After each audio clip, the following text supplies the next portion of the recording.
Olá, boa noite, sejam bem-vindos à Virada Criativa. A Boa gente está noite. aqui hoje para falar sobre um assunto muito importante para que a gente tem vivido, né, para esse momento. Eu sou a Samara Oliveira, eu vou mediar essa conversa hoje para esse momento.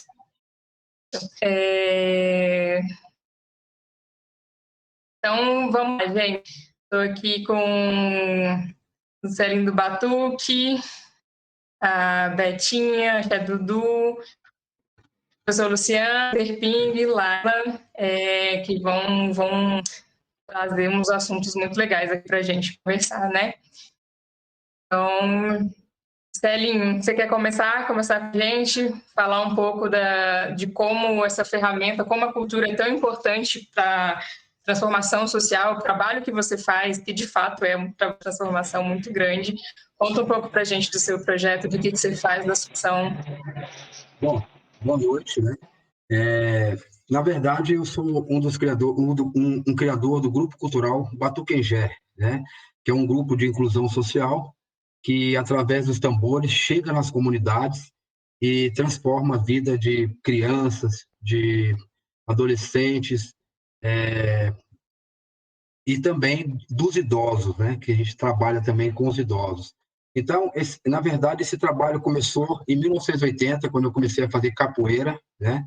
Então, treinei capoeira há 30 anos da minha vida. Através da capoeira, eu me apaixonei pela percussão, né? Minha esposa é de Salvador, então fiquei um tempo com ela lá, aprendendo muita coisa, principalmente o social, né? A galera que trabalha com social aqui em Salvador. Mestre Jackson, um grande amigo meu, me ajudou muito nessa caminhada, ajuda até hoje. E daí eu fui caminhando, fui parar na Finlândia, né, em 2006, e lá eu senti a necessidade de criar um grupo percussivo dentro da Finlândia, na capital Helsinki, e lá nós conseguimos criar, sentimos a necessidade de uma música lá dentro, naquela época que era devagar, música percussiva, então criamos um grupo lá dentro, da Finlândia, o Batuquengé, começou lá, né, essa história.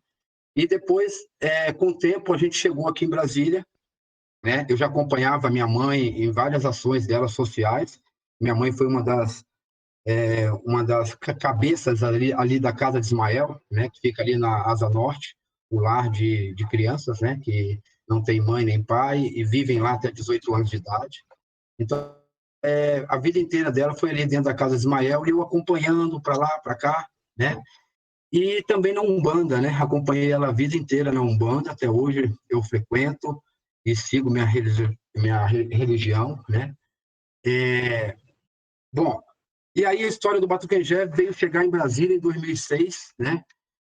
A gente partimos para a primeira comunidade, para o primeiro projeto chamado Combo Arte Afro. Foi a primeira comunidade que nós chegamos, foi a estrutural. E ali passamos 2 anos trabalhando com a inclusão, foi muito legal, foi muito bacana. Pena que o projeto, chega uma hora que o projeto, quando está ficando bom, acaba, né? Que acaba os recursos, então fica mais difícil da gente chegar nesses lugares, pagar os professores que trabalham com a gente e tudo mais, né? Então, o Combo Arte Afro foi o primeiro projeto nosso, ele atuou na estrutural, na Vila Tele Brasília, no Sol Nascente, né? E agora a gente já está há 6 anos dentro do Itapuã, né? Com a comunidade aqui, a mais ou menos uns 20 quilômetros aqui do centro, né? Uma comunidade que hoje está mais ou menos quase chegando a 100 mil habitantes, né? E que tem muita necessidade de cultura, de lazer, de esporte, né?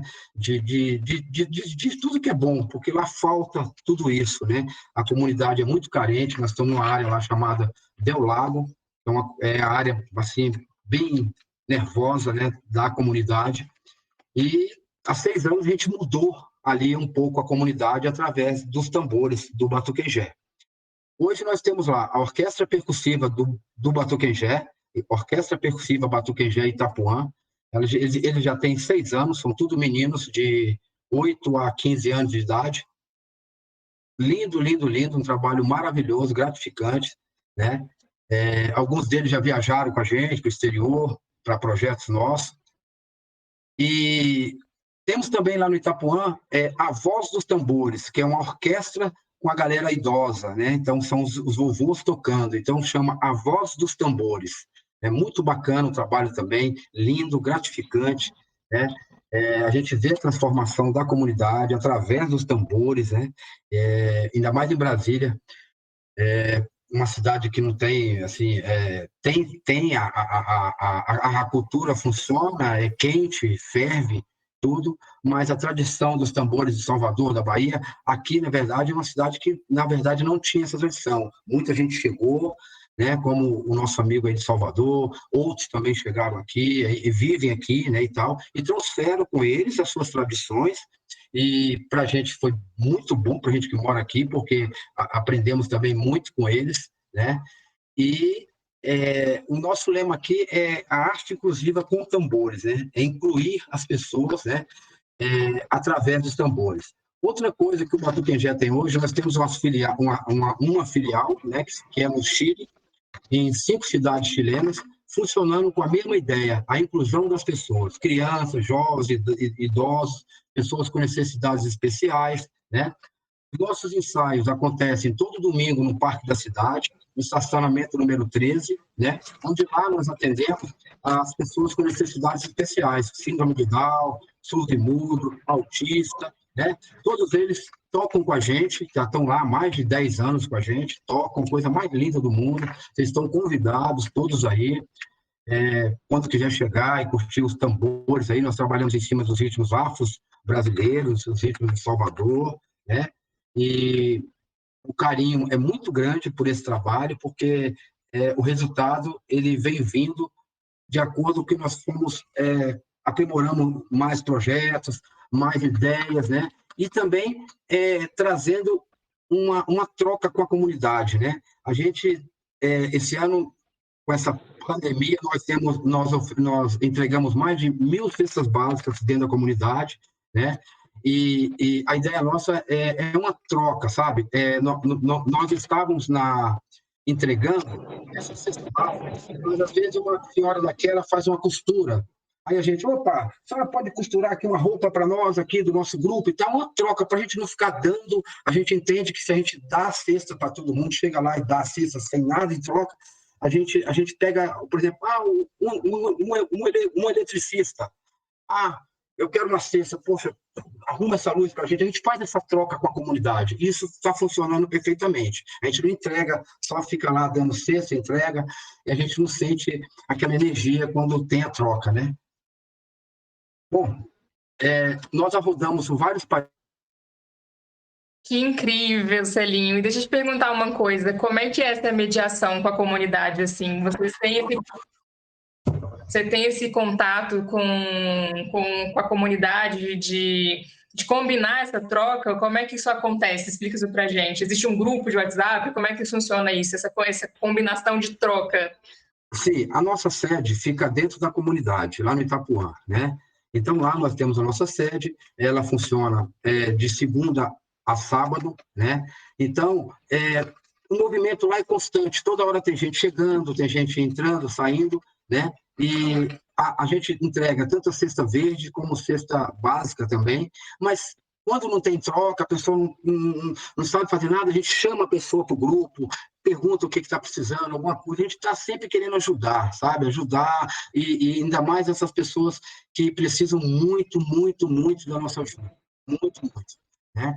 Então, a gente tem essa preocupação, muita gente já conhece a gente, nós vamos fazer lá dentro agora 7 anos já, né? Então, a gente conhece cada pedacinho daquele ali do Itapuã, sabemos o que a comunidade necessita, né? Que é de tudo que você imaginar, né? Principalmente agora, muita gente desempregado lá, né? Alto índice de violência, droga lá em cima, né? Os chefes lá do tráfico recrutam essas crianças, né? Ainda mais nessa época agora. Então, nessa brincadeira da pandemia, nós perdemos 5 alunos nossos para o tráfico.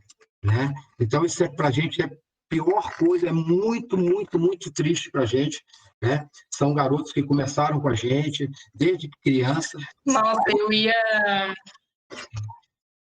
eu ia perguntar isso, Celinho, se você consegue ver esse resultado, né? O resultado desse trabalho que vocês têm feito sempre, assim, como que vocês têm visto esse resultado. E realmente, nesse momento de pandemia, é difícil, né? Porque vocês estão num processo de recuperação da sociedade e aí, de repente, acontece uma questão dessa e aí acaba que o trabalho de vocês é um pouco interrompido, né? E, assim, que difícil, assim. Como que tem sido isso para vocês? Na verdade, isso para a gente é muito complicado, né? Somente assim, nas comunidades, está muito difícil das pessoas usarem máscaras, né? Então, a gente fica naquela preocupação, né? De estar fazendo mais, mas às vezes ali como é que fala? A pandemia está altíssima, né? Então a gente tem essa preocupação também de se contaminar ao mesmo tempo, né? Nós já fizemos, agora vamos ter uma grande entrega lá de um caminhão de cesta verde. Então, a nossa maior preocupação é dividir, é não aglomerar a hora que as pessoas forem pegar. Então, a gente trabalha pelo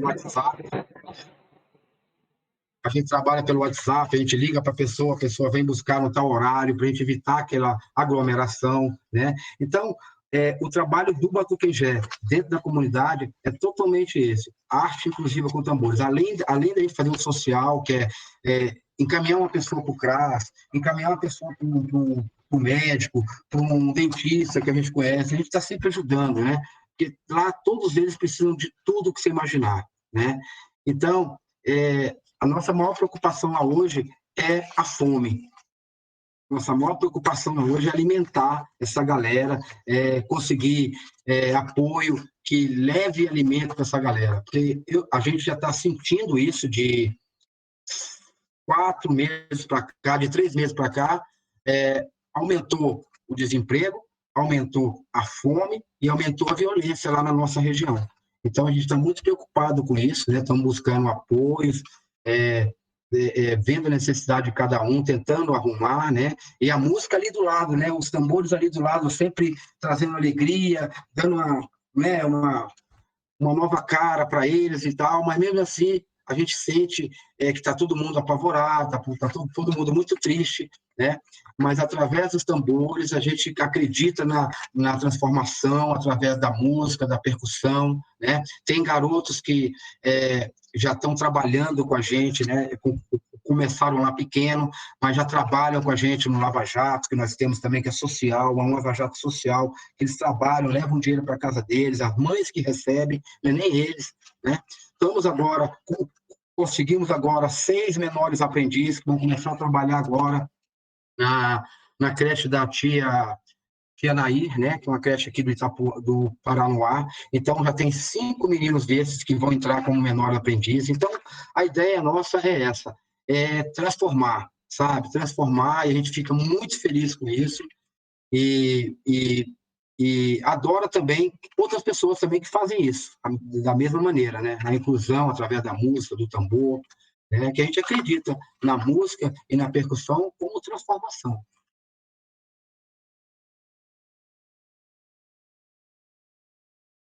A gente acredita também, a gente acredita muito nesse poder de transformação que a música traz, que o batuque traz, que incrível, que trabalho maravilhoso, Celinho, parabéns. É muito gostoso ouvir, assim, que o resultado chega, sabe? É muito bom ver as pessoas, sabe, ver os jovens tendo outras oportunidades, é muito gostoso assistir isso, assim, sabe? Parabéns, de verdade mesmo, aqui, e vida longa esse projeto, e que ele consiga chegar em outras comunidades, alcançar mais pessoas, assim, porque projetos como esse salvam vidas, e é a prova de que a cultura está aqui para transformar mesmo o mundo que a gente vive. Com certeza. E nessa brincadeira aí, nessa caminhada nossa, né? Nós conseguimos levar esses garotos para fora do país, né? Foram 2 já com a gente, né? Chegaram a Madrid, chegaram às Ilhas Canárias, Espanha, chegaram no Chile, né? Então, para a gente foi muito gratificante, né? Também levar eles para conhecer coisas diferentes, né?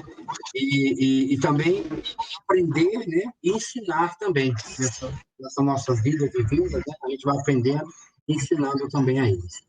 Então é isso, o Batuquejé Exatamente, perfeito. é um grupo inclusivo, né, que é aberto a todas as pessoas, né, independente de raça, de cor, de situação social, a gente é aberto para todo mundo. Chegou no Parque da Cidade, todo domingo, estacionamento número 13, 10 horas da manhã, será muito bem-vindo lá. Pode chegar e será muito bem-vindo.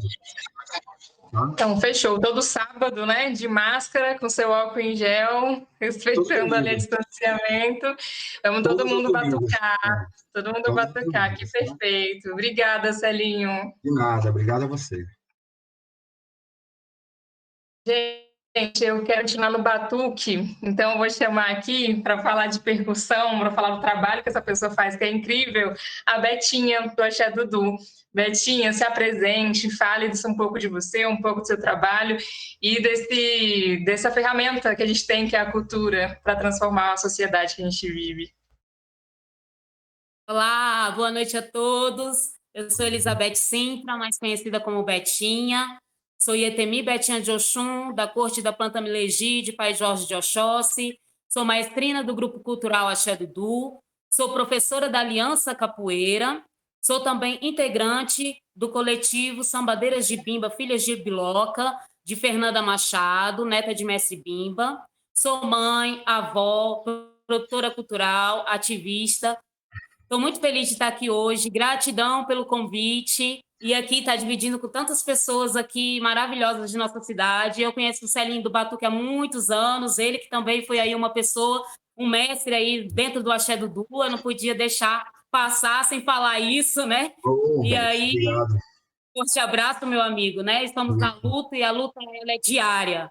Então, eu vim aqui falar um pouco da mulher na cultura tradicional, né? Eu falei um pouquinho, na minha apresentação, já me coloco como essa mulher, porque, de fato, a minha ancestralidade, ela já traz tudo isso, né? Eu venho de uma família tradicional das religiões de matrizes africanas, mais precisamente da Umbanda e do Candomblé. Então, eu, desde muito pequena, vivenciei com os tambores, vivenciei ali com, né, as celebrações, enfim. E mais tarde eu venho para o Axé Dudu, né? No Axé Dudu eu vim a convite do meu irmão Rogério, que na época era da dança afro, ele era do grupo de dança, e eu fui convidada a participar do Axé Dudu pelo grupo de dança, mas o grupo de dança de orixás, se chama Orixás Milegi. E aí esse grupo de dança faziam várias apresentações em escolas públicas, particulares, universidades, espaços públicos, para desmistificar o que as pessoas associam de negativo à religião de matriz africana e à cultura negra como um todo. Então, com esse objetivo, nós íamos para as escolas, para as universidades, para os espaços públicos apresentando. Depois de um tempo, eu começo, então, a tocar. Por quê? O Axé Dudu, ele nasce com um grupo de pessoas negras que não se sentiam representadas no Carnaval de Brasília. Essas pessoas eram pessoas do movimento negro, fotojornalistas, jornalistas que saíam no pacotão na época.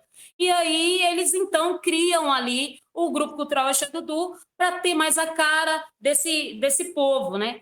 E ali, junto com a percussão, já nasce a dança, né? Então, junto com o grupo percussivo, já veio a dança afro. Então, ali já deu uma sequência, uma porção de coisas. E daí, depois de várias presidências que teve no Axé Dudu, eu me tornei presidente e a gente foi mudando algumas coisas, né?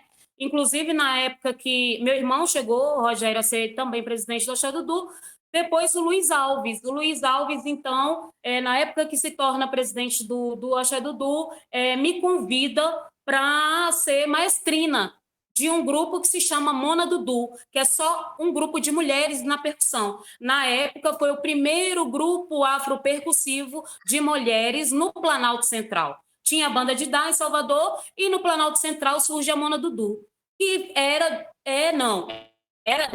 ainda, né? De dentro do Axé Dudu. Naquela época, contava-se nos dedos quantas mulheres tinham na percussão. Aí, Celinho, que não me deixa mentir, né? Naquela época eram muito mais homens na percussão. A percussão em si, ela é um universo masculino, mas isso de uns anos para cá veio mudando. Hoje tem mulheres, muitas mulheres tocando percussão.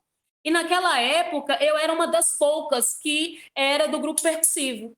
Quando eu começo a comandar a Mona Dudu, então aí começam a chegar mais mulheres, né? E aí dá um boom, assim, dentro do Axé Dudu. Se você vê a cara do Axé Dudu hoje, são mais mulheres do que homens na percussão. Talvez por ter eu à frente, né? Enquanto mulher, as pessoas talvez se sentem, as mulheres se sentem mais à vontade, se sentem, poxa, eu posso ser igual a Betinha tocando a percussão. Talvez seja isso. Isso mudou a cara, né? E é o que foi muito bacana também. Já levando por outro lado, e aí que também tem a ver comigo, na capoeira, acontece muito isso. O Celio falou aí dos 30 anos dele de capoeira, eu também, estou por aí, viu? Não quero revelar minha idade, não, mas brincando, eu tenho isso aí de capoeira. Então, naquela época também a mesma forma na capoeira. A capoeira também sempre foi um universo mais o quê?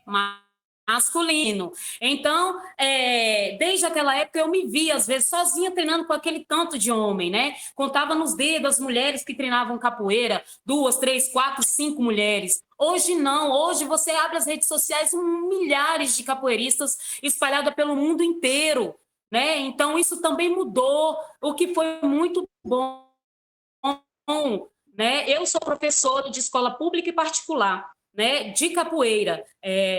E aí eu me vi nesse período de pandemia como parada, como todo mundo, né? Estamos aí as escolas todas fechadas. A escola particular onde eu dava aula, fez alguns videoaulas, mas não é a mesma coisa, né? De você estar ali com contato direto do seu aluno,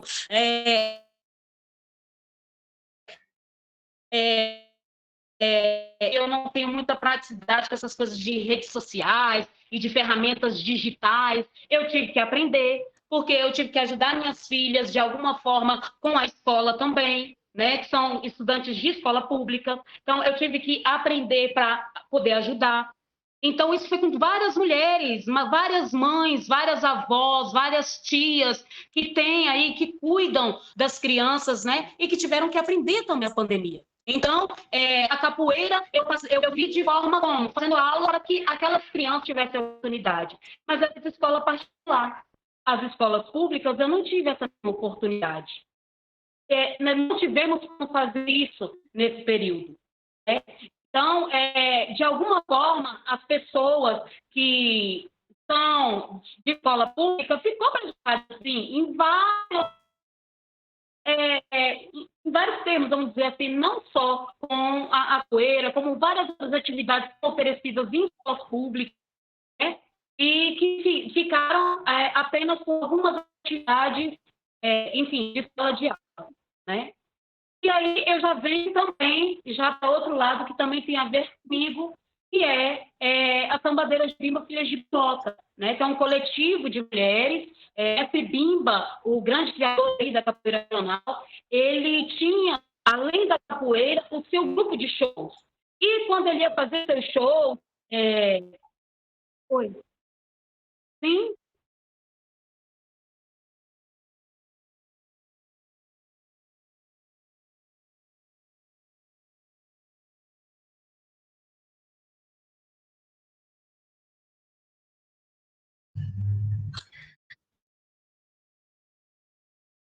Aqui, Para mim aqui tá o áudio ficou ruim um tempinho, mas melhorou. Para mim a transmissão tá ruim. O áudio tá bom, mas a transmissão tá ruim.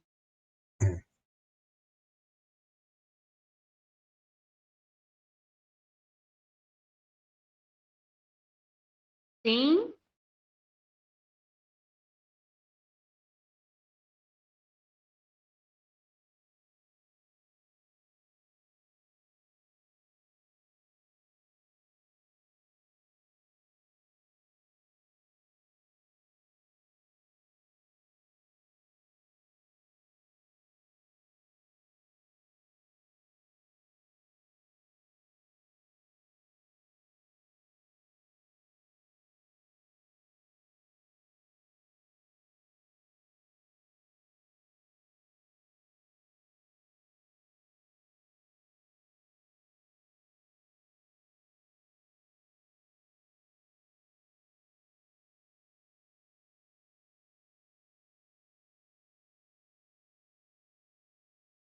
E aí, o coletivo Madeiras de Bimba, Filhas de Biloca, ele surge com a mãe Biloca, que é filha carnal de Mestre Bimba, da família de Goiânia, né, Dona Anaí.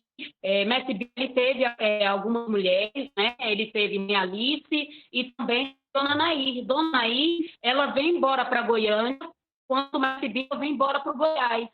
E daí eles tiveram filhos, desde Biloca, né? Desde aquela época, a Biloca, na verdade, veio junto, né? De Salvador para cá, para Goiânia, no caso. E aí, ali, ele continua por um curto período, né? A mãe Biloca, ela chegou a participar de vários shows de Mestre Bimba em Salvador e em outros lugares, né? Que ele passou fazendo shows.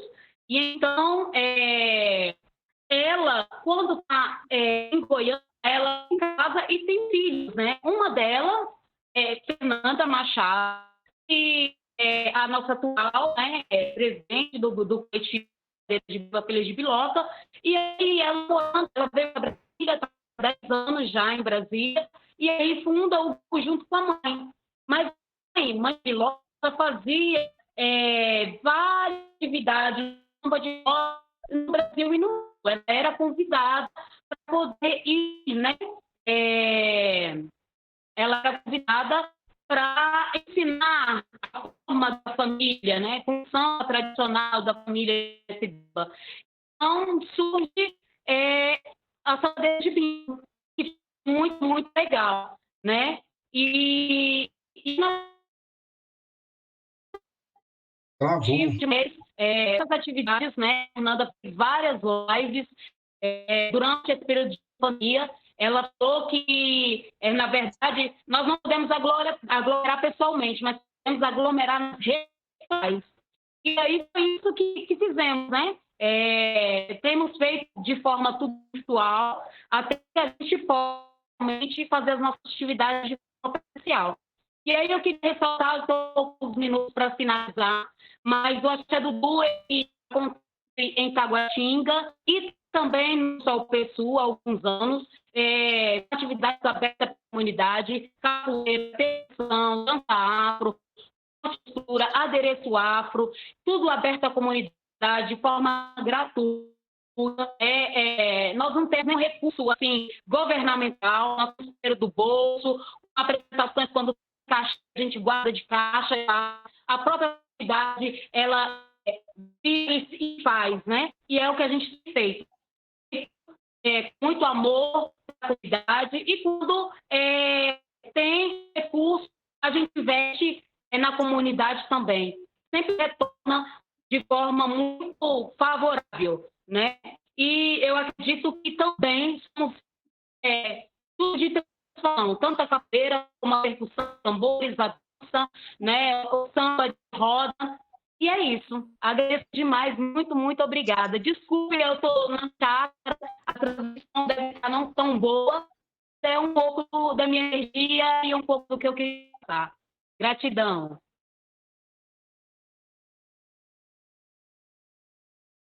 Oh, gratidão demais, Betinha.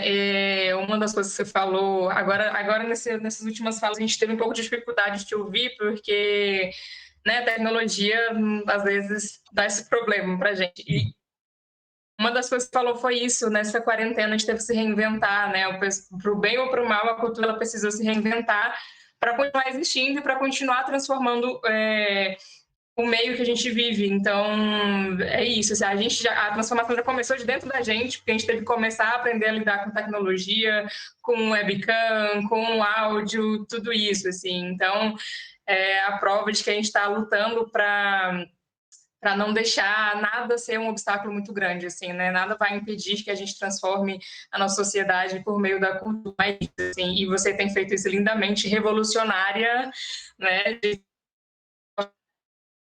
Nível cultural, assim, que incrível, assim, trazendo o batu na capoeira, assim, parabéns, obrigado por isso, assim, porque nós estamos aqui por causa de mulheres como você. Então, assim, a gente olha para você e fala, é isso. assim que eu crescer. Então, obrigada por aceitar essa missão e estar fazendo ela tão bem, Belinha. Obrigada demais. Deixa eu ver aqui. Eu queria falar agora com a Laila. Laila, você está aí? Vamos falar um pouquinho desse fio de ancestralidade, entender como é que é o seu trabalho. Conta pra gente o que é que você faz. Olá, boa noite. Primeiro, licença a essa energia que está no universo antes da gente, porque se a gente está conseguindo dialogar por aqui, inclusive tecnologicamente, é porque existe uma energia anterior que nos permite isso, né? Bom, eu sou Laila Marisandra, moro em Santa Maria, sou pedagoga, eu sou arte, educadora, tenho formação em História e Cultura Afro-Brasileira e Africana e sou pesquisadora na parte das linguagens estéticas africanas. E aí, a partir dessa questão de ser uma pesquisadora nas estéticas africanas, eu atuo com um projeto há 9 anos aqui no Distrito Federal, sobretudo nas periferias do Distrito Federal, com mulheres negras, sobretudo as trançadeiras, falando sobre a história do cabelo afro, a história das tranças, né? Pensar as epistemes que estão nesses modos de ter e fazer dentro das linguagens estéticas africanas, mas sobretudo pensando essa trança, esse cabelo, essa estética no sentido de que existe o conhecimento, existe um código identitário dentro desse processo, mesmo que enquanto Ocidente ou enquanto epistemes eurocêntricas, as pessoas normalmente não enxerguem isso, né? Então, meu trabalho ele é calcado em processos formativos dentro dessas comunidades, né? São rodas de diálogos, oficinas, vivências com mulheres negras, dialogando a partir da estética delas, mas tendo o cabelo como um fio condutor desse processo. E aí, esse projeto ele se inicia no Fórum de Juventude Negra, que era o local onde eu coordenei alguns anos aqui no DF, durante 5 anos, na verdade. Ele começa no Fórum de Juventude Negra. Eu saio do fórum, porque eu não sou mais juventude, já tenho 38 anos, e aí continuo esse projeto nos outros lugares do DF, assim.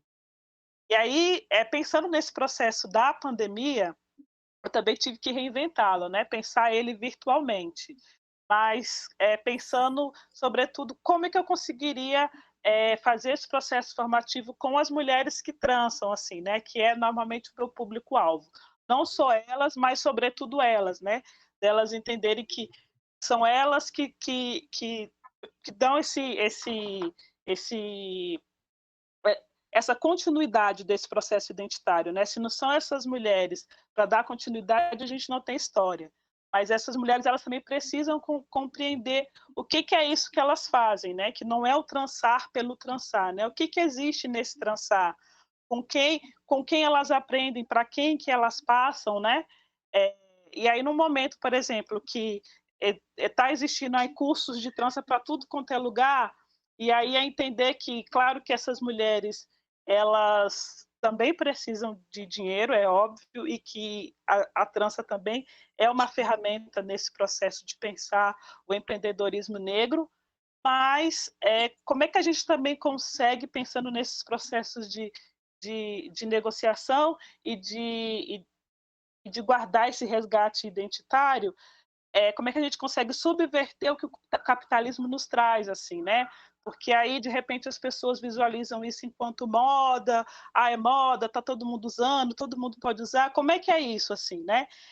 Como é que a gente consegue tornar isso plural, isso enquanto uma identidade cultural, já que o Brasil é formado da maioria de população negra, mas como é que a gente também consegue resguardar esses processos, né?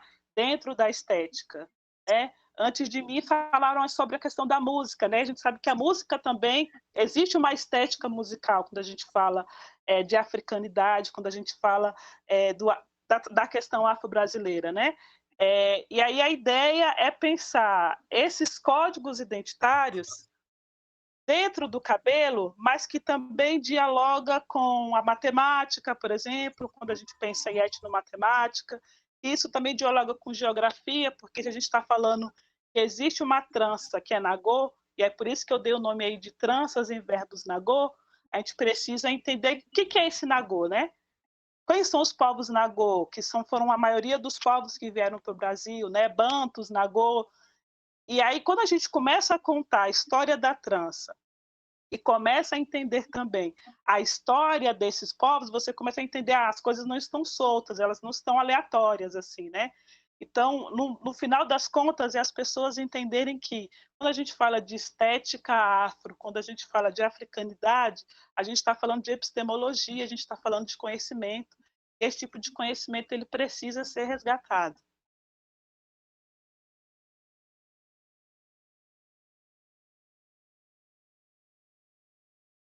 Laila, você é outra mulher revolucionária, porque está usando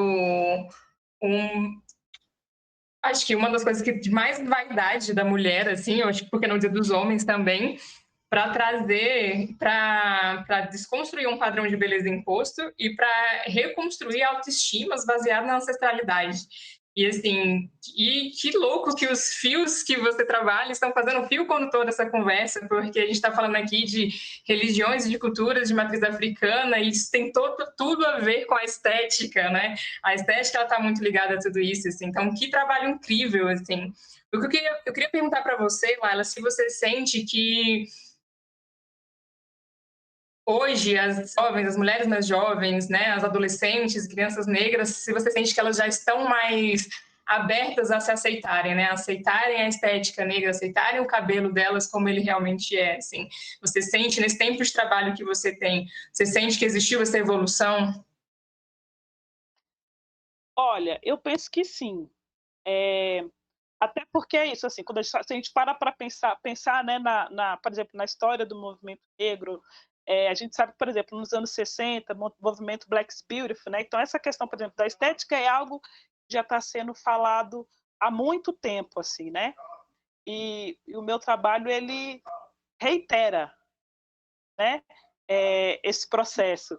Então, assim, eu vejo que existe sim, as pessoas negras começam a se apropriar mais disso, sobretudo as mulheres, mas eu acho que, de fato, o problema é a gente entender que isso não é moda, né? A gente entender que isso é uma afirmação identitária e que isso, em alguma medida, também precisa ser resguardado por nós.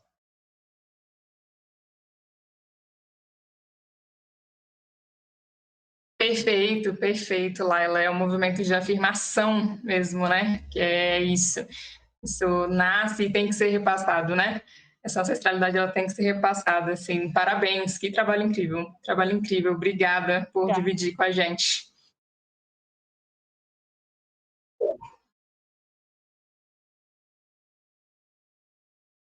É isso, gente, que delícia de assunto bom. Eu quero falar agora com o Luciano. Luciano, ele tem uma atuação, vai falar um pouco sobre a dança nos vários contextos, e a gente já falou aqui de dança também no contexto A. Eu quero ouvir o Luciano agora para falar um pouco da atuação dele.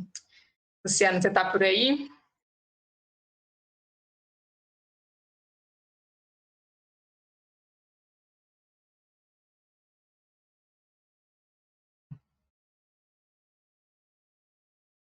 Luciano, está ouvindo a gente?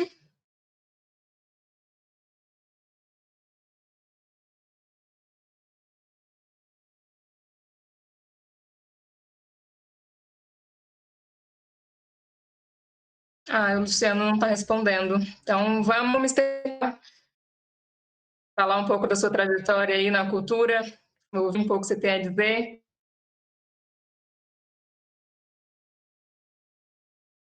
Pronto, eu acho que agora vocês estão me escutando. Boa noite, me escuta? Ok. Agora sim. Oi, agora o Luciano está aqui, bora, vamos, Luciano, conta aí pra gente. Boa noite. Em primeiro lugar, eu quero agradecer o honroso convite, né, de estar aqui com uma galera que faz a cultura de Brasília. Laila, então eu tô aqui, ó, representando aqui a trança, viu?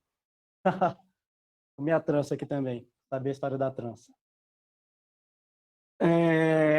Atuação da cultura como ferramenta de transformação.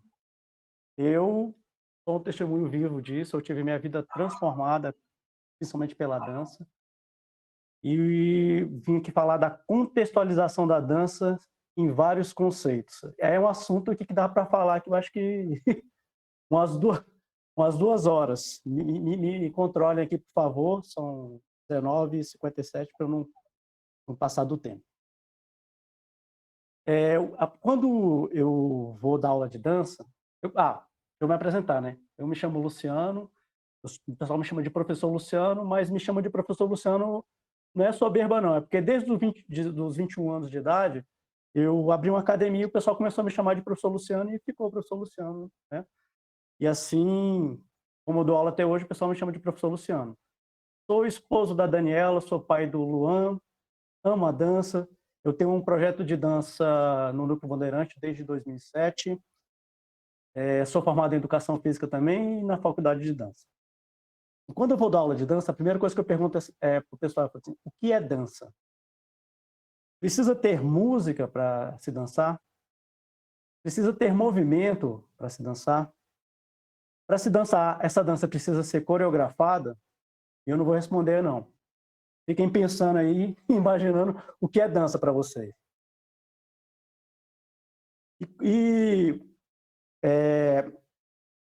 Na família, eu comecei a dançar com 13 anos de idade. Meu pai é do Ceará, minha mãe é da Bahia, família nordestina. E meu pai e meus tios sempre saíam para dançar, né?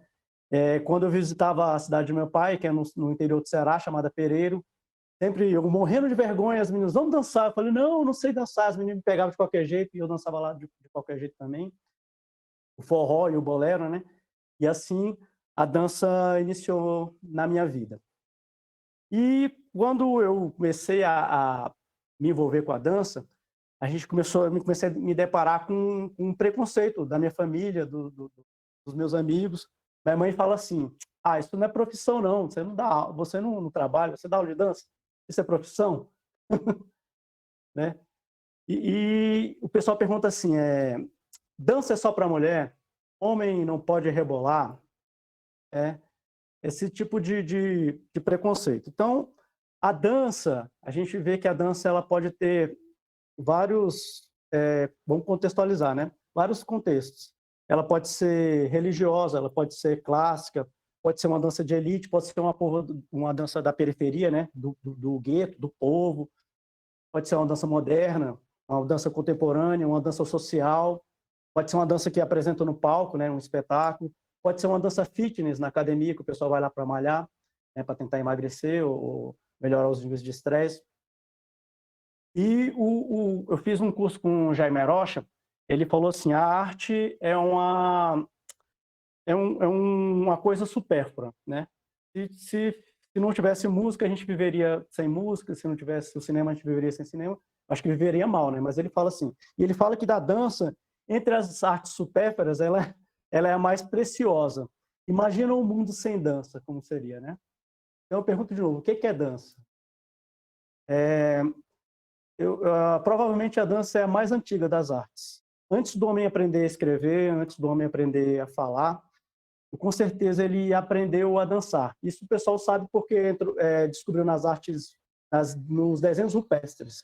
Os desenhos das cavernas, né? São desenhos de 40 mil anos atrás, simbolizando dança. Provavelmente o homem dançou quando quis agradecer a chuva, quando quis agradecer uma caça, quando quis fazer um ritual religioso, um ritual espiritual. Então, a dança, com certeza, é a mais milenar de todas as artes. E aí a dança teve uma época na história que a dança ficou tida como profana. Então, a dança não era bem vista na história da humanidade. Depois, a nobreza se apoderou dessa dança e virou uma coisa só para a elite. Só a nobreza poderia dançar. Só a nobreza, eles colocaram a dança de uma forma tão complexa e tão sistematizada que só os ricos teriam condições de praticar a dança nos primórdios do balé. Então, a classe na Idade Média, então só quem era rico, só quem era da nobreza poderia dançar. E aí, quando veio uma galera que quis romper com isso, como a Isadora Duncan, a Martha Graham, o Rodolfo Ladon, a Pina Bausch, o Nijinsky, eles começaram a romper, começaram a desafiar esse negócio, começaram a inventar umas loucuras, e começaram a fazer a dança moderna, e começaram a popularizar o negócio, o pessoal foi né, bagunçando a cabeça, até a gente chegar na dança contemporânea, que é a nossa dança atual. Só para contextualizar, né? Eu resumi aqui uns 2 anos de faculdade aqui em 1 minuto de fala. E assim, a gente chegou na dança que é hoje, né? Na dança que a gente pratica, que a gente conhece até hoje. Eu comecei com a dança tarde, eu comecei aos 25 anos de idade. Apesar de já, com 21 anos de idade, na verdade, eu abri um estúdio de personal trainer, só que esse estúdio foi enchendo tanto que não cabia mais aluno, a gente acabou abrindo uma academia, era na Candangolândia. Isso em 96. E nessa academia a gente contratou um professor de step e um professor de aerobaía. Na aerobaía era que dançava as músicas da Ivete, era a música do Asa de Águia, era eu achei coreografado. E esses professores às vezes falhavam, eles não iam, e os alunos ficavam bravos sem aula, né? O que eu comecei a fazer? Eu comprei umas fitas VHS. Quem não sabe o que é VHS, pessoal novo, é o videocassete. Você colocava lá, e tinha umas fitas. Hoje não era CD nem pendrive, não, né? Na minha época era VHS. E comecei a treinar, tinha uns vídeos de step, comecei a treinar os passos de step, comecei a treinar os passos de aerobaía. E como é que eu fazia? Eu fazia tipo uma revista em quadrinhos. Pegava uns quadrinhos e colocava os movimentos que eu queria fazer e pregava no espelho da academia e seguia aquele lá. Ninguém entendia nada, mas eu pegava, via aquela sequência na minha cabeça e toda aula eu fiz isso. Eu fiquei com a academia durante 10 anos. Então, durante 10 anos, eu peguei esse método de dar aula. Quando foi em 2007, eu passei na secretaria, eu também posto na Secretaria de Educação, o pessoal me convidaram para dar aula de dança na comunidade lá no Único Bandeirante. E o Paulo Roberto, era o meu professor da faculdade, o Paulinho falou assim, garotinho, chama garotinho, preciso que você quebre um galho para mim, dá aula de dança lá pro pessoal. Eu falei, poxa, mas eu não sei dar aula de dança. Não, mas você é professor de educação física, você dança. Falei, dançar é uma coisa, dar aula de dança é outra. Nesse meio tempo, tinha no Cruzeiro um lugar chamado Selva, mas é Selva com S. Centro de Esporte e Lazer, ela do lado do Aruque. E lá, o pessoal teve a ideia de botar dançarinos, mas dançarinos assim, de dança de salão. Eles perceberam que iam muitas senhoras para dançar e essas senhoras não eram chamadas para dançar. E elas voltavam frustradas para casa. E pediram 3 professores de dança de salão para poder ir toda segunda-feira à noite dançar com essas senhoras. Conseguiram 2, a colega minha de faculdade falou assim, Luciano, vai lá dançar, eu preciso de... Eu falei, mas eu não sei dançar, o que eu faço? Não, faz 2 para lá, 2 para cá, é só hoje. Isso foi no ano de 2000. Só hoje eu fiquei até 2005 dançando lá, mas assim, tem um jogador antigo de futebol, que era o Didi, ele falava assim, jogo é jogo, treino é treino. Então eu não tive treino, eu só tive jogo. Eu fui para a noite e fui dançar direto na prática, na Vera, como é que era. E comecei a dançar com as senhoras e fui dançando na prática e fui aprendendo no baile. De repente eu estava dançando segundas, sábados, quartas, dançava 3, 4 vezes por noite. Eu dançava de 9 da noite até meia-noite, 1 da manhã sem parar. Bolero, salsa, forró. E eu digo que eu fui o primeiro personal dancer de Brasília. Na época não existia personal dancer, eu era remunerado por isso, né? Eu era pago para dançar. Então eu falo assim, o primeiro dançarino profissional de Brasília foi eu recebia. E aí quando eu entrei em 2007, só para poder contextualizar, me convidaram para poder dar aula de dança. Eu falei, cara, é complicado. Não, faz um teste. E aí eu estou fazendo esse teste até hoje. Eu montei 2 turmas de dança de salão lá no Bandeirante. O pessoal gostou muito. E lá eu tendo idosos, donas de casa, de 16 até 87 anos de idade, eu tenho alunas lá que fazem aula comigo, pais de família. Teve que quebrar essa barreira muito grande de o homem... A esposa chamava, vem cá, e o cara ficava, né, meio receoso. Primeira vez o cara chega carrancudo, né, todo... Aí eu boto para rebolar, o cara já fica assim meio... Mas aí eu vou quebrando as barreiras. e o pessoal vai aceitando. Teve até uma vez aqui, eu dou aula lá no Salão Comunitário do Núcleo Bandeirante. E, de fato, ele é um equipamento público que ficava meio que ocioso, né, para a comunidade. E eu termino ocupando, né, uma atividade que é de graça, é aberta para todas as idades, só não muito pequeno, né, muito criança não consegue acompanhar, mas eu acredito que a partir de 13 anos até 100 anos pode ir lá e dançar comigo. E teve um professor que dava aula de capoeira lá, e chegou uns rapazinhos, né, todo fortinho lá, e pararam na porta e falou assim: professor, quando é que vai acabar essa dancinha aí? Eu quero lutar. Aí os caras começaram a rir. Ah! Aí eu parei, olhei assim pro rapaz. Aí eu falei, cara, faz o seguinte, você continua lutando. Quando você tiver coragem de pegar uma menina, chamar ela para dançar, abraçar ela, colocar aqui, conduzi-la no baile, aí quando você criar essa coragem, você sai da dança e vem ser homem aqui fazer aula de dança comigo. Aí os meninos que estavam do lado dele falaram, aí falou, qual é, pessoal, tá me tirando. Então a gente tem, né, essa barreira, né, do pessoal achar que a dança é feminina, que a dança, né, tem todos esses preconceitos. Mas enfim, dentre as alunas, né, que fazem aula comigo, eu tenho várias que têm assim problemas de equilíbrio, né, de locomoção, obesidade, tem umas que têm pressão alta, tem umas que são cardíacas, depressão, ansiedade. Então, eu consigo, de alguma forma, né, agraciar todo esse público, né, e integrar. Então, imagina assim, uma pessoa de 13, 16 anos normalmente não ia ter interação com a pessoa de 80, de 70. Mas por conta da dança de salão, da minha dança lá, que a gente faz uma bagunça, eles terminam fazendo essa troca de experiência, essa amizade. Nas minhas aulas, eu faço questão de colocar as músicas, assim, quais músicas que eu toco lá? Eu toco, assim, Gilberto Gil, Luiz Gonzaga, Jackson do Pandeiro, Noite Ilustrada, Juvelina Pérola Negra, Caetano Veloso, Chico Buarque, Julio Iglesias, Jorge Benjó, assim, né? Então, o pessoal que chega lá, assim, não é o que está tocando na rádio atualmente, né? Aí fala assim, poxa, professor, que músicas antigas, por que você bota uma música nova? Eu falei assim, essas músicas que eu estou tocando foram gravadas há 50 anos atrás, há 60, 70 anos atrás. E daqui a 100 anos, daqui a 70 anos, elas vão continuar tocando. Essas músicas que estou tocando aqui no rádio, que você está escutando hoje, provavelmente, ano que vem, elas nem vão estar tocando mais, elas param assim, pensam. E outra coisa, as da rádio vocês já estão conhecendo, vamos conhecer aqui, né, o pessoal, né, da ancestralidade, né, da nossa cultura, da cultura nordestina, porque aí eu puxo a sardinha pro meu lado, né, porque meus pais eram nordestinos. E aí eu falei, tenha a mente aberta para poder descobrir também, redescobrir, né, descobrir não, o pessoal é antigo, né, de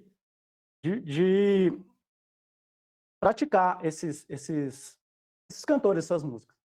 E quando eu cheguei para dar aula de dança, eu cheguei com uma deficiência, porque eu nunca tinha feito uma aula de dança, né? Eu sabia a prática, mas eu nunca tinha ido numa academia de dança fazer uma aula de dança. E eu falei assim, pô, se eu quero dar aula disso, eu preciso, né, ir. E aí eu fui procurar fazer as aulas de dança, aí eu fui no Jogo da Dança, no NB com o Eduardo Landiva, fiquei 4 anos fazendo aula com ele. Eu fui no Marcelo Amorim, fiz aula com ele. Fui no Charles Reis, que é o cara fera do forró, fui fazer aula com ele. Fui no Cleidmilson também, que é o cara de Taguatinga, que é o fera do forró. Eu fui fazer aula com ele. Fui no Paulo Piveta, que é o cara bom do tango. O João Carlos Corrêa também, fui fazer aula de tango com ele. Com o Robertinho. Eu fui à Argentina, aprender o tango na Argentina. Eu fiz aula com o mestre Osvaldo, de bolero. Fiz aula com o Jaime Arocha, fui me especializar, falei, já que eu quero, né, dar aula com isso, e eu nunca tinha feito uma aula de dança, mas assim, eu trouxe o meu jeitinho de dar aula, que era de fazer os quadrinhos lá, hoje eu não faço mais os quadrinhos, porque os quadrinhos ficam na minha mente, né, eu não prego mais no espelho, mas eu vi o que era bom de cada professor e fui incorporando esse jeito de dar aula na minha aula. E Por conta disso, fui convidado a fazer a faculdade de dança no Instituto Federal de Brasília. Em 2013, ingressei, me formei na faculdade de dança, e lá as professoras falam assim, Luciano, você está com a faca e o queijo na mão, você já é um professor da Secretaria de Educação, você já tem um projeto de dança que tem a comunidade, tem um local, um espaço, agora você tem que levar a dança para a comunidade de Brasília, para as escolas de Brasília. Falei, como é que eu vou levar isso? Quem sou eu para levar a dança? Falou assim, vai atrás do FAC. Eu falei, o que é FAC? Não, vai atrás do FAC, é o Fundo de Apoio à Cultura. Fui, estudei, me especializei, vi o que era, e escrevi um projeto e consegui aprovar esse projeto chamado Despertar da Dança. E nesse projeto, eu fui a 3 escolas de Brasília, uma do Núcleo Bandeirante, uma do Guará e uma da Samambaia. E a gente levou a dança aproximadamente 1.500 alunos da rede pública, jovens e crianças, porque essa galera nova precisa também ser incentivado a dançar.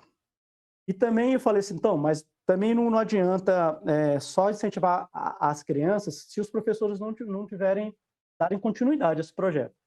E aí eu escrevi um projeto e foi aprovado, e eu levei ele lá para o Centro de Dança de Brasília, onde eu formei 29 professores da Secretaria de Educação, que são professores que já atuavam com dança, eu especializei eles a dar aula de dança nas escolas públicas. E aí a gente fez esse projeto, que foi muito legal pelo FAC. Eu realizei ele em 2018. E eu estou com outro projeto aprovado, é o Despertar da Dança 2, mas por causa dessa pandemia, né, está travado. Deixa as escolas voltarem e a gente tenta dar continuidade. Quanto tempo já? Eu tenho tempo de fala? A gente já está estourando o tempo já, Luciano. Então já vamos finalizar aqui. O tempo já estourou. Você quer finalizar? Só para finalizar, então. Falei demais, né? Então, como eu perguntei, o que é dança, né? A dança é quando você... Para mim, né? Até hoje eu estou tentando descobrir o que é dança. Eu não sei, às vezes, cada ano eu bolo uma coisa diferente. Para mim, eu acho que a dança é quando a gente não consegue externalizar em palavras, e a alma quer sair do corpo, a gente não consegue mais transmitir, aí a gente transmite movimentos, e aí, para mim, isso é a dança. Tá bom? Eu espero ter contribuído aqui com minha fala, de alguma forma, né? E muito obrigado, mais uma vez, ao convite. Só falar. As aulas... Obrigada, Luciano. Parabéns pelo projeto. Só concluir, desculpa.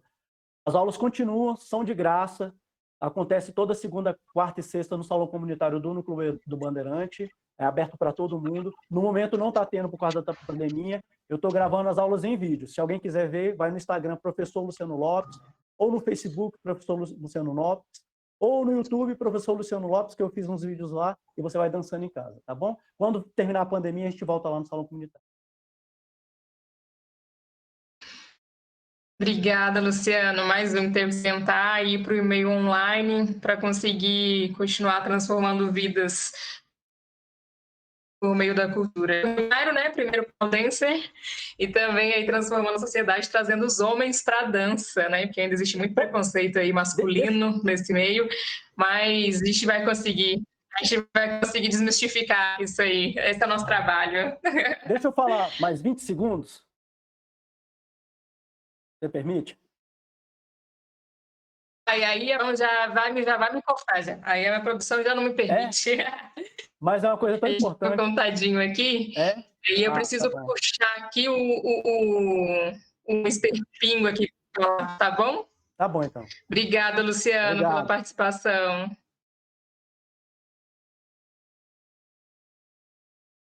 Oi. E agora a gente vai falar de música, né, Mr. Pingo? Agora a gente vai falar de produção musical. Me conta aí um pouco como é que é a sua trajetória aí. Que é isso, obrigado. Todos estão me ouvindo perfeitamente? Ok? Primeiro eu quero parabenizar pelo projeto... Estou ouvindo bem. Pelo projeto da Virada Criativa, da galera no setor, do Instituto Rosa dos Ventos, ao Guilherme. Muito bom conhecer, fazer parte desse projeto, né?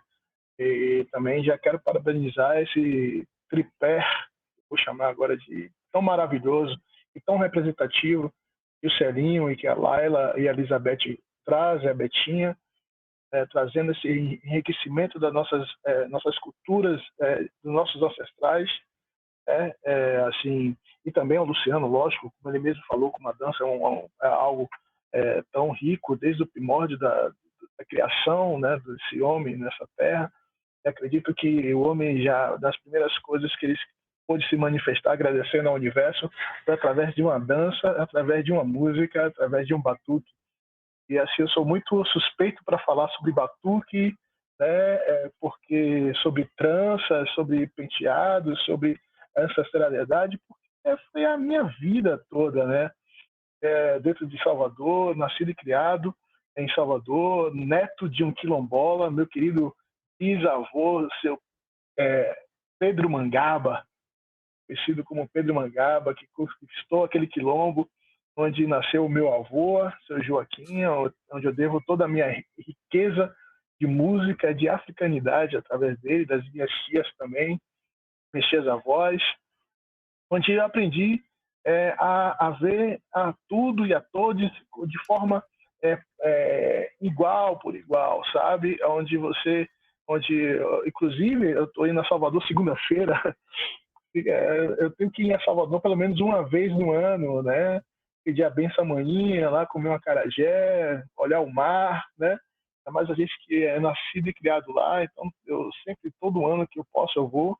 E assim, Salvador é um berço cultural, é a segunda África, depois da África, e assim, onde eu me alimentei, fui criado ouvindo tudo que você possa imaginar, vendo tudo, e assim me deu me transformou como pessoa, me deu valores assim surreais, onde eu carrego as minhas raízes. Então assim, quando eu falo de raízes, é por isso que toda vez, pelo menos uma vez no ano, eu vou na periferia onde eu nasci, no bairro, no gueto de onde eu nasci, vou lá ver minhas raízes, porque assim, se a gente quer ir dar passos ao futuro, a gente tem que saber de onde a gente veio, né? Então, assim, eu acredito muito nisso. A gente tem que valorizar os nossos que vieram antes de nós. Eu vou lá, dar um beijo na minha avó, dar um beijo, né, nos anciões. É muito bacana isso, e é isso que me fortalece, que tem me fortalecido a estar vivendo há 17 anos aqui no Cerrado, como um músico, como produtor, desbravando, porque assim é uma cidade que não tem essa cultura assim histórica como a minha cidade de Natal, né? Então assim, Brasília é uma cidade totalmente politizada, foi uma cidade que foi criada para ser dormitório, é uma cidade que é conhecida como a terra dos marajás ainda, né? Você fala de, eu sou de Brasília, só pensa em político e só pensa em algumas pessoas que a gente não pode citar o nome aqui agora. Mas, enfim, assim, a gente sabe que não é isso. A gente vai mudar isso. A gente está aqui com o cultura, vou lá para mudar essa imagem. A gente vai ter uma imagem muito bonita ainda nesse Brasil, Deus. Eu também acredito nisso. E Brasília, quando você vai emergindo dentro de Brasília, você consegue ver a pluralidade que existe de Sobradinho, de Planaltina, Acelândia, Samambaia, onde tem assim toda a cultura que você precisar, que você tem, que você quer do Brasil, está aqui. Então assim, aqui é o resumo de tudo. A vitamina colorida, verde, branco, de Apocachuí, está dentro de Brasília. A semana passada eu estava em Curitiba, conhecendo uma outra cultura, uma cultura mais europeia, mas aqui em Brasília tem culturas do Sul também, a galera dos Pampas, do Gaúcho. Você vê aqui, você vai no Cruzeiro, você se bate com os cariocas, você vai na Ceilândia, você se bate com o nordestino. Então, assim, é muito gostoso. Eu não conhecia esse lado de Brasília, e foi com esse conhecimento que eu fui me apaixonando por Brasília e vendo que aqui realmente é onde é o pouso, onde todas as culturas desse nosso país se encontram aqui. E não só a cultura desse nosso país, se você olhar, tem todas as embaixadas aqui. Então, assim, é incrível quando eu moro no Guará e vejo bastantes africanos, bastante chineses, japoneses. Você vai na feira dos importados, você consegue ouvir vários sotaques, né, de diversos países. Então, assim, Brasília é um ponto de encontro, é um ponto onde que você pode trazer e pode criar novas oportunidades, novas tendências. eu acredito que nós estamos vivendo uma melhor fase, porque assim, nunca, em 17 anos que eu estou aqui, eu tenho visto o crescimento e fortalecimento de várias manifestações culturais, sabe? Viveram durante muito tempo acanhado, mas hoje a gente consegue exportar músicos, já conseguimos exportar músicos, grandes artistas. Foi considerada durante muito tempo a cidade do rock, a cidade do Renato Russo, mas somos além disso tudo, né? Somos hoje também a cidade do Nat Roots, somos a cidade da Ella Warea, somos a cidade de vários artistas que saem daqui. E toda a minha base artística e cultural, ela é toda baseada dentro do cenário da música, né? Meus avós, meus amigos, todos voltados para a música. Eu toquei durante muito tempo lá, e aqui eu quis trazer toda essa expertise durante que eu vivi em Salvador para Brasília. E aqui eu criei uma produtora, onde eu hoje gerencio carreiras de alguns artistas, inclusive um deles é o rapper Israel Paixão, que ganhou o Brasil Independente da Rede Globo de 2019, cria da Celândia, um artista hoje que tem se expandido pelo Brasil. Acabamos de assinar agora com um dos artistas, que é a Capivara Brass Band, uma banda de metais super bacana. Hoje nós temos um selo distribuindo essas músicas desses artistas, e eu tenho desempenhado durante esse tempo todo esse trabalho de curadoria, de gerenciamento, de capacitação ao artista. A gente percebe que 2020 foi uma janela onde o artista precisava ter essa capacitação para poder conseguir até mesmo ganhar o seu pão, porque assim, foi um dos piores setores que foram afetados, e ainda vai ser o último que vai voltar ao normal. Então, assim, aqueles que tiveram capacitação, registros, músicas com direitos registradas, material de conteúdo, produção de conteúdo de qualidade, sim, ganharam bons editais, ganharam boas participações. Então, assim, hoje a minha função basicamente essa, dentro de Brasília, é valorizar o artista local, e capacitar o artista local e mostrar que o artista local tem capacidade de estar numa stream nacional sem precisar sair daqui de Brasília e ir para São Paulo, ou para Rio, ou para outra capital. Então, assim, a gente sabe que Brasília tem capacidade, tem profissionais com qualidade. Então, assim, a gente valorizando nossos artistas locais, consumindo nossos artistas locais, assim a gente vai ter uma boa visibilidade, um bom futuro artístico, com certeza, nesse cenário musical e cultural daqui a algum tempo. É isso aí, muito obrigado. Estou à disposição. Minhas redes sociais é MR Pico Brasil. Assim, a minha Sotero produtora é a nossa produtora, e Sotero Música é o nosso selo musical. Tá bom? Um abraço, valeu. Que lindo, Mr. Pingo. Olha, eu também tenho esse sonho, viu, de que Brasília seja referência dos artistas, assim, que a gente não precise sair daqui, a gente precisa sair de Brasília para crescer, para ganhar o mundo, assim. Então, eu tenho esse sonho de que as pessoas tenham Brasília como esse ninho, né, de grandes artistas culturais. E é isso, assim, você falou essa questão de Brasília já foi vista como uma cidade de Renato Russo. Cara, hoje Brasília é muito rica, né, culturalmente, e ainda bem que a gente descobriu isso, né? Ainda bem que a gente descobriu. Hoje Brasília é do batuque, ela é do afoxé, ela é segue sendo o rock alternativo, mas a gente descobriu tanta coisa, né, nessa trajetória, assim, e que bom que a gente está enriquecendo isso, que bom que a gente tem saído gente daqui, mostrado para o país quão rico é a nossa cidade. E hoje, assim, estamos fazendo uma coisa fora da curva. Hoje nós temos conhecido os dois maiores grupos de pagode hoje, tocados nacionalmente, são de Brasília. De banda de propósito e menos é mais. Estouradíssimo no Brasil todo. Então, assim, Brasília com banda de pagode? Como assim? Né? Então, assim, Então é isso, estamos aqui mostrando que a diversidade Brasília é diversa, né? Na sua cultura, no seu povo, e na sua ancestralidade, em tudo, assim, sabe? Então é isso. Gente, vocês estão, né, livres para fazerem considerações, perguntas entre si. Quem tiver alguma dúvida, quem quiser falar alguma coisa, pode abrir o microfone e se pronunciar. A gente está com um tempinho aqui para fazer umas considerações finais. Foi um prazer estar aqui com vocês. Que delícia de encontro, que momento maravilhoso, que momento rico, né? Se alguém quiser falar mais alguma coisa, esse é o momento. Posso falar?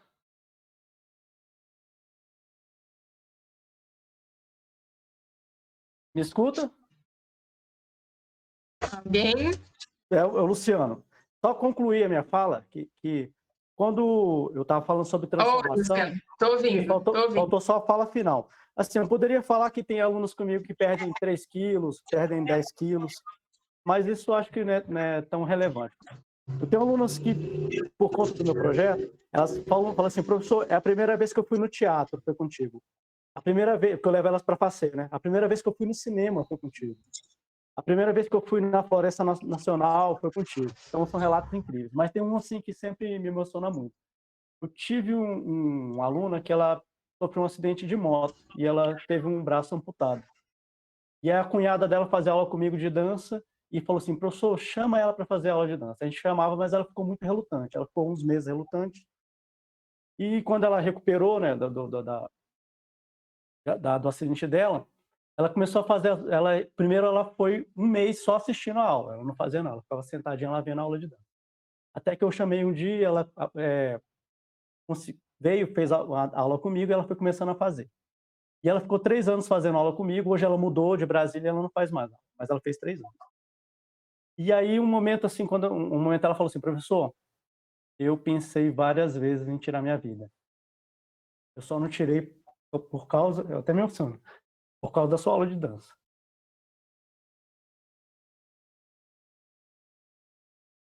Obrigado.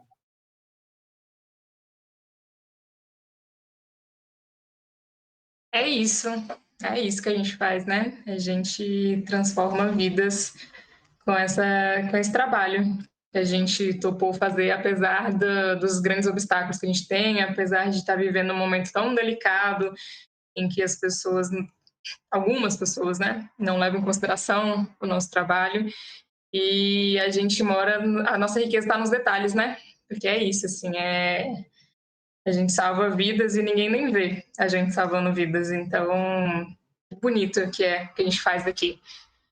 É isso, gente. Obrigada demais pela participação de todos vocês. Foi incrível ouvir cada um de vocês aqui. Celinho, você quer falar alguma coisa? Não, só quero agradecer, né, a todos aí pelo aprendizado, né? Foi muito gratificante para nós e nós estamos aí prontos para somar com qualquer um de vocês aí. É só chamar, beleza?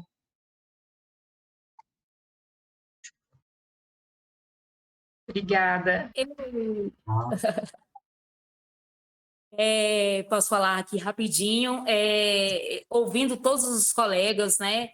O quão potente cada território que foi falado aqui, né? Serginho falou lá do Paranoá e do Itapuã, Luciano falou do Núcleo Bandeirante, né? Pingo falou da Ceilândia, enfim, o quão foi importante a descentralização das atividades em Brasília e as coisas acontecerem em cada território a que pertence. Continuemos fortalecendo nossos territórios, porque eles são potentes demais. É isso que eu queria deixar. Obrigada!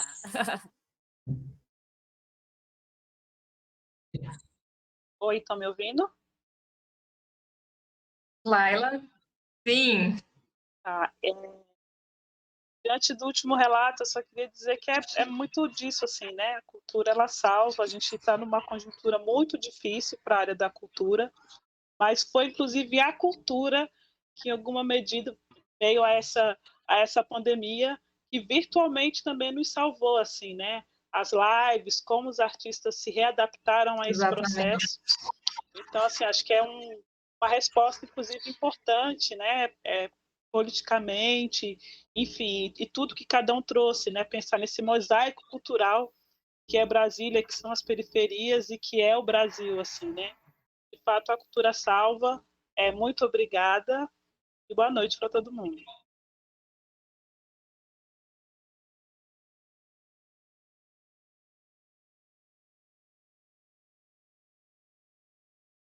É isso. Finalizamos aqui. Mr. Pingo? Não, eu só quero agradecer mesmo pela oportunidade novamente. Muito obrigado a todos. Foi muito legal conhecer a história de cada um, do Luciano, da Laila, do Celinho, da Betinha. Assim, isso aí acaba me fortalecendo. e me dando força, né, para caminhar esse ano de 2021. Isso aí, precisando novamente, estamos aí, estamos juntos. Vamos fortalecer, né, para esse cenário cada dia ficar melhor. Vamos se fortalecer. Vamos se fortalecer sempre, é isso, a fala da Betinha é incrível também, a descentralização da cultura. Como é bonito ver as cidades satélites existindo, né? Assim, se mostrando para o mundo, que bom que a gente tem isso, que bom ver isso. É isso, gente, obrigada a todos, vamos continuar acompanhando a Virada Criativa, que segue acontecendo aqui no Twitch, do No Setor, e é isso, até breve, a gente se encontra nas próximas vezes. Um beijo.